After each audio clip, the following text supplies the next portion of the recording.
Today on White Chair Talk, we are going to talk about humility and how humility keeps you grounded.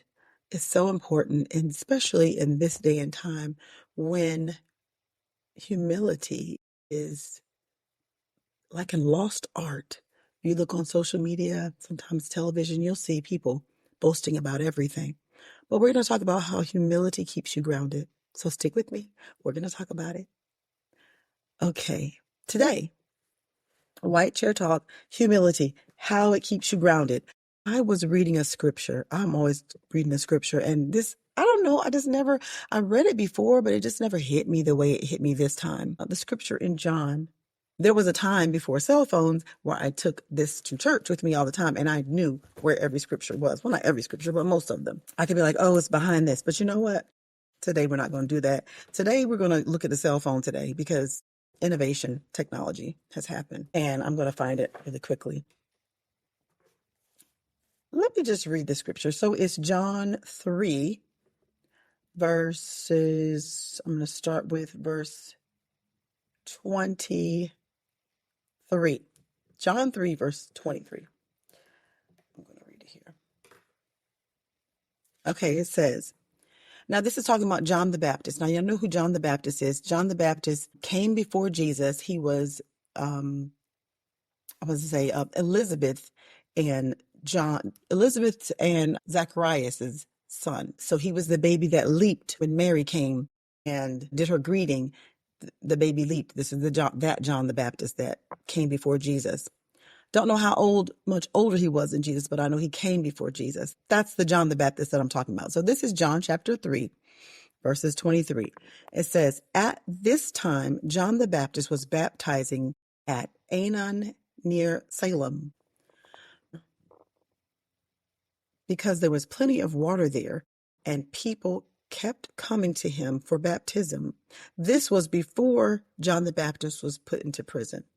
A debate broke out between John's disciples and a certain Jew over ceremonial cleansing.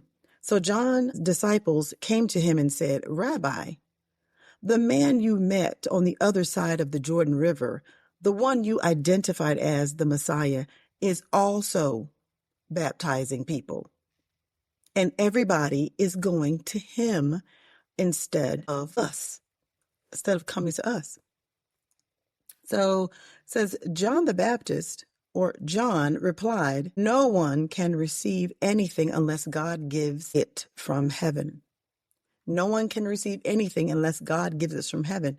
He says, you yourselves know how plainly I told you I am not the Messiah. I am only here to prepare the way for him. Going back to verse 20, I think it was 24, where it talks about, this is 26. So John's disciples came to him. So they saw Jesus. He said, the man you called Messiah. They saw Jesus baptizing other people, and they didn't like it. It was something about it. They just didn't like it. It was like, they're baptizing people over there, and it says more than us. So that lets you know, like, be careful who your friends are. Be careful of your followers, because sometimes they'll try to hype you up. They'll try to, they came to John. They said, hey, they're over here baptizing more people than us. And John said, you yourselves know how plainly I told you that I am not. I'm not the Messiah. I came here to prepare the way for him. So I told y'all that. So why y'all tripping is basically what I'm saying here. It's like they tried to hype him up, but John knew who he was. John knew who he was. He was humble in the fact that he came before Jesus. He said, but I am not the one. I am not that one. It says God gives it from heaven. No one can receive anything unless God gives it from heaven. God gave Jesus, the Messiah, that assignment from heaven. And John understood his assignment from heaven. His assignment was to prepare the way for the Lord. He leaped in his mother's womb when Jesus' mother came in the womb. He knew his assignment even then. So I will say this, stay humble. The reasons why you should stay humble. It keeps you grounded. And this is why, because had he gone, say for instance, had John gone with that and said, you know what? Why are they over there going over here? I mean, don't they see me over here baptizing? They see us over here baptizing. Why are they going over there baptizing and doing more people than us? So he said, he humble. I love it. I love how he says, John replied, no one can receive anything unless God gives it from heaven. You yourselves know how plainly I told you that I am not the one. I am not the Messiah. I am only here to prepare the way for him. That is so, so, so good. Know your assignment. Know who you are. Know who your assignment. Know who you are. 3 things why being humility keeps you grounded, why it's such a good thing. First of all, it keeps you in check with reality. It keeps you knowing, okay, this is my assignment. I'm going to do, and I'm going to stay in my lane where God has told me to do. That is so good. Yeah, that means if you're in your lane and somebody else is in their lane and they're doing what they're supposed to do, everybody is working together. It works together, and things get done. Things happen, and things are not out of order and out of place because you have walked in the realm of, this is my assignment and I'm going to do it well. Not being upset because somebody else is doing something. And I mean, it's not like they were getting paid or something. It was just a boastfulness that came up in his disciples saying, they're doing more than us. It's like, why are we doing this? Y'all forgot. Why are we even over here baptizing? You want to focus on, it says, so John's disciples came to him and said, Rabbi, the man that you met on the other side of Jordan River, the one that you identified as the Messiah, is also baptizing people. And everybody is going to him instead of coming to us. Now, I don't think they cared about coming to us. They were worried about, oh, well, we're not, I don't know, maybe we're not getting the boastfulness that, the praise from people that we thought we were going to get. And they were mad about it. They didn't like it. So they thought that John was going to do something. Because I think John was a little firecracker. That's the other scriptures in the Bible that talk about John. John was a little firecracker. And so I thought they figured they could come to him and complain, and they could come to him and say, they're over here doing this or they're over here doing that. And yeah, they're taking all of our thunder away. I'm just paraphrasing all of that, but that's what that scripture says to me. This is coming out of the New Living Translation, and that's what it says to me. But John humbly said, no one can receive anything unless God gives it from heaven. And you yourselves know that I told you plainly, I am not the Messiah. I'm only here to prepare the way. So, number 1, I'm going to read this off my little notes that I took. Number 1, humility keeps you grounded because it aligns you with their perspective and reality. It keeps you kind of level there. And so that you don't think, it doesn't boast your ego up and you think that you're better than what you are. And it doesn't make you think lesser of people because of where you have elevated in life. Sometimes people, think that, oh, they've elevated in the church or they've elevated in life and now they can look down upon you. And that is not the purpose of elevation. Elevation is to also bring someone else up. If you're up, we're supposed to encourage, uplift, and build each other up. And that's where it is. That's what elevation is for. It's elevation. You want to bring people with you, not keep them below so you can kind of look down upon them. That's not the purpose of elevation, but it keeps you grounded. And staying humble keeps you teachable. That is so good. You can remain teachable when you're humble. If you realize that you don't know everything, you might be smart and you might know a lot, but you don't know everything. And I believe that staying humble helps you remain teachable. You can find something in every moment and say, wow, I learned something from that. I can get something from that. It keeps you grounded. It keeps you level-headed. It keeps you balanced so that you're not looking at someone as lesser than yourself just because you may know a little bit more about this subject and not another subject. Somebody else may not know. You may think, you don't know that. It keeps you from being boastful. Number 3. So 1 was it aligns your perspective with reality. 2, it keeps you teachable. And 3, it protects you against pride and boastfulness, which I did say that kind of blended together. 4, it promotes gratitude. It promotes gratitude, which is a great perspective to have gratitude every day and just be thankful. Just be thankful. Lord, I thank you for this day. Lord, I thank you for this time. I thank you for this moment. I thank you for being able to speak. I thank you for being on a platform. I thank you that someone hears me. God, I thank you that you hear me. I thank you that you are love. I thank you that you love me. I thank you that you love your people. I thank you that you're faithful. I thank you that you keep your promises. God, I thank you that you don't forsake me or reject me, God. You love me with an unconditional, unfailing love. That is gratitude. Just being thankful. Just being grateful for where you are. You may not have what you wanted, but you have what you needed. And if you don't feel like you have what you needed, it's coming.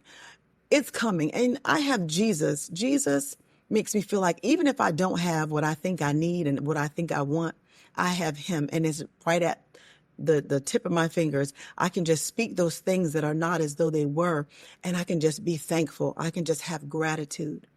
That is such a blessing to have gratitude, so that even when I have nothing, I have everything when I have Christ that lives on the inside of me, because he keeps me hopeful. He keeps me grounded. He keeps me curious. He keeps me wondering. He keeps me with a bright thought on life.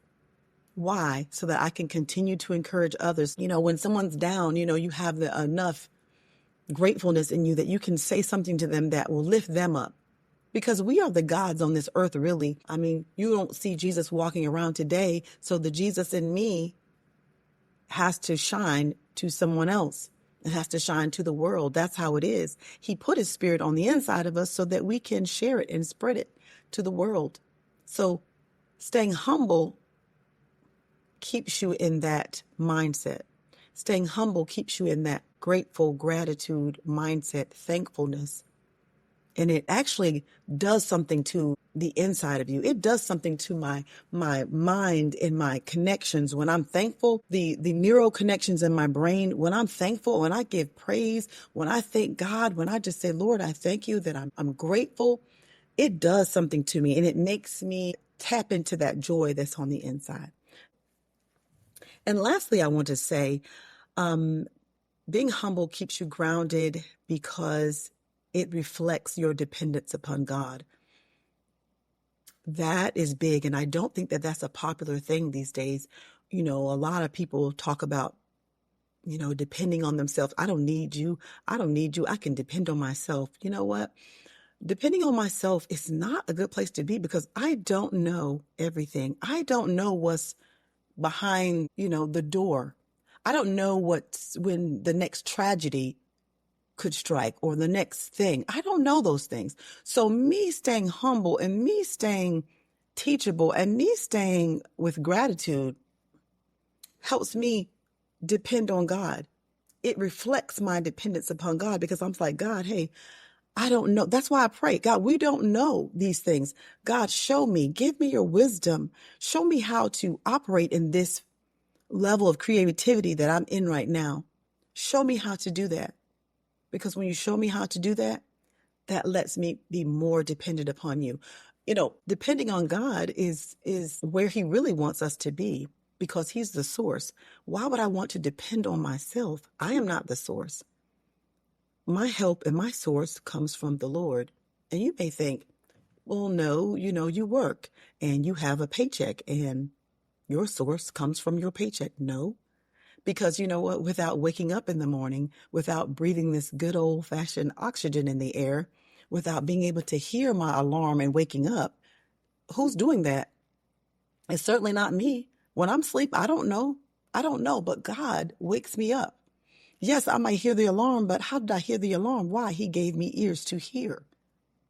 And I heard the alarm and I get up. And guess what? I can fill my lungs with air because God provided oxygen.